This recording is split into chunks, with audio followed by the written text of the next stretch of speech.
ये मैं अजय आलोक कह रहे हैं मैं इनसेंसिटिव हूं, मैं असंवेदनशील हूं, मैं एजेंडा चला रही हूं। ये जितने सवाल मैंने पूछे गुजरात से लेकर महाराष्ट्र तक, बिहार, राजस्थान, उत्तराखंड, कर्नाटका, मैं गलत सवाल पूछ रही हूं। भैया प्रशासन और पुलिस किस काम के लिए होती है और पुलिस और प्रशासन किसको रिपोर्ट करती है? जिम्मेदारी किसकी है आफ्टर ऑल? देखिए, सही बात यह है कि शासक हमारे बहुत असंवेदनशील हो गए। ख़ास तौर से जब उन्हें ये लगने लगा कि सिर्फ धर्म का प्रश्न उठा करके, जातियों को गोलबंद करके सत्ता में आया जा सके, तब ये अकाउंटेबिलिटी का कोई अर्थ ही नहीं रह गया। जिस तरह से इमारतें गिरी हैं, जिस तरह से बच्चे मरे हैं, जिस तरह से पुल गिरे हैं, उसमें अकाउंटेबिलिटी का एक इनबिल्ट मैकेनिज़्म होना चाहिए। जो लोग इसके दोषी हैं उनको सज़ा मिलनी चाहिए। आपने अभी मजिस्ट्रियल जांच की बात की। देखिए, मजिस्ट्रियल जांच तो सिर्फ आईवाश होती है। आप पूरे आंकड़े उठा लीजिए और किसी मजिस्ट्रियल जांच में कभी भी कोई दोषी नहीं पाया जाता। जुडिशियल जांच पे आ जाइए। जज साहबान जो जुडिशियल जांच के जिन्हें सौंपी जाती है, उनका सिलेक्शन कौन करता है? वो सुप्रीम कोर्ट नहीं है, हाई कोर्ट उनका नाम नहीं रिकमेंड करता, सरकार करती है। मुख्यमंत्री अपनी इच्छा से और अपनी सुविधा से किसी रिटायर्ड जज को नियुक्त करते हैं। बिल्कुल। तो उसमें भी ज़्यादातर जुडिशियल कमीशन का हाल आप देख लीजिए। कानपुर में एक विकास दुबे नाम का अपराधी था जिसकी हत्या हुई और सब पूरा देश देख रहा था। मतलब वो तो एक ऐसी घटना है जो क्लासिक घटना है कि पूरा देश पूरी रात भर इंतज़ार करता रहा और अपने अपने स्क्रीन से चिपका रहा, सोशल मीडिया पे लगा रहा कि ये कब मारा जाएगा। इस पर शर्तें लग रही थी। हाँ, बिल्कुल। और जैसे कानपुर के पलट अंदर घुसा, वो गाड़ी पलट गई, मारा गया। और उस जांच कमीशन, वो जो जांच कमेटी थी, उसका नेतृत्व तो एक रिटायर्ड सुप्रीम कोर्ट के जज कर रहे थे। उसके बाद भी वहाँ कोई दोषी नहीं पाया गया। कोई, मतलब जिन्होंने इस तरह का एक, जिसे आप कोल्ड ब्लडेड मर्डर कह सकते हैं, उन सबको बरी कर दिया गया।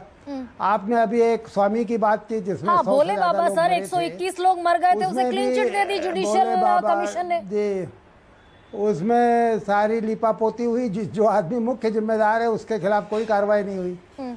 बेंगलोर में तो कम से कम ये हुआ कि कमिश्नर पुलिस को सस्पेंड किया गया। आप देखिए, उतने सीनियर लेवल पे सस्पेंशन कम होता है, लेकिन बेंगलोर में कम से कम इतना हुआ कि सीनियर वो एक पुलिस कमिश्नर को सस्पेंड कर दिया गया। बाकी आप पूरा उठा लीजिए, कहीं पर भी मतलब इतनी असंवेदनशीलता है कि आप लोगों का मरना सिर्फ संख्या है कि 2 मर गए, 4 मर गए, 400 मर गए।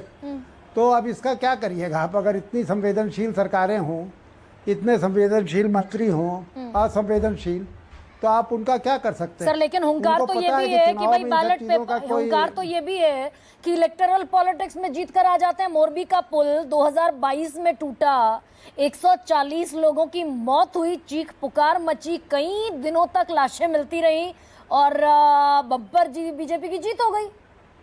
हिस्टोरिकल विक्ट्री हुई गुजरात में। देखिए, अगर विकास के नाम पर चुनाव लड़ा जाए, अकाउंटेबिलिटी के नाम पर लड़ा जाए, तो नहीं, जो भी सरकार जिम्मेदार होगी वो नहीं पार्टी जीतेगी। लेकिन चुनाव तो इस समय लड़ा जा रहा है धर्म के नाम पर और जातियों के नाम पर। तो जनता को आप या मतदाता को मूर्ख बना के एक नशे में डुबो करके आप उससे कोई भी परिणाम ले सकते हैं, उसका तो आप कुछ नहीं कर सकते। ये देखिए, बड़ी सीधी बात है कि इस समय अचानक ये धार्मिक टूरिज्म का कैसे एक, जिसे आप कह सकते हैं कि बाढ़ की तरह बढ़ गया है, सिर्फ इसलिए कि पूरा तंत्र इसको प्रोत्साहित कर रहा है। इलाहाबाद में जब कुंभ लगा था तो सारी सरकार इस बात को प्रचारित कर रही थी, पूरे अंतर्राष्ट्रीय स्तर पर कर रही थी। उतना आप इंतजाम नहीं कर सकते थे जितने लोग आ गए, तो जाहिर है कि दुर्घटना होगी ही होगी। तो सब राम भरोसे है सर, सरकार भरोसे चल रहा है या राम भरोसे चल रहा है? सरकार के, पुलिस के, प्रशासन के भरोसे चल रहा है या राम भरोसे? देखिए, अगर अकाउंटेबिलिटी आप एक बार तय कर दीजिए ना, तब पुलिस के भरोसे चलने लगेगा। लेकिन वो पुलिस अधिकारी को भी पता है कुछ भी होगा उसको सजा वजा नहीं मिलेगी। तो फिर वो क्यों बहुत ज़्यादा इसमें परेशान हो? या जिन लोगों की वजह से ये प्राइमरी स्कूलों की इमारतें गिरी हैं, छतें गिरी हैं, अगर उनको हम ऐसी एग्जाम्पलरी उनको सज़ा दें कि दूसरे को इस तरह की लापरवाही करने में या भ्रष्टाचार करने में दूसरा कांपे, तो नहीं होगा। लेकिन होगा क्या कि जब आपने अस्पताल का भी विजुअल दिखाया कि अस्पताल की क्या स्थिति रही होगी आप कल्पना कर लीजिए। लेकिन अब चूंकि मंत्री जी को आना है तो उसकी सफाई भी हो रही है, उसमें फर्नीचर भी है। और सर ये चादर, झालावाड़ पर्दे में बदले भी जा रहे हैं। दरअसल झालावाड़ में भी मैं अजय आलोक को भी यहाँ पर एड्रेस करते हुए बता दूं कि झालावाड़ की जो बिल्डिंग गिरी स्कूल में, उसमें भी बगैर जांच शुरू हुए जेसीबी बुलाकर पूरी बिल्डिंग को ढा दिया गया ताकि एक्चुअल सिचुएशन सामने ना आए। अब विनोद जी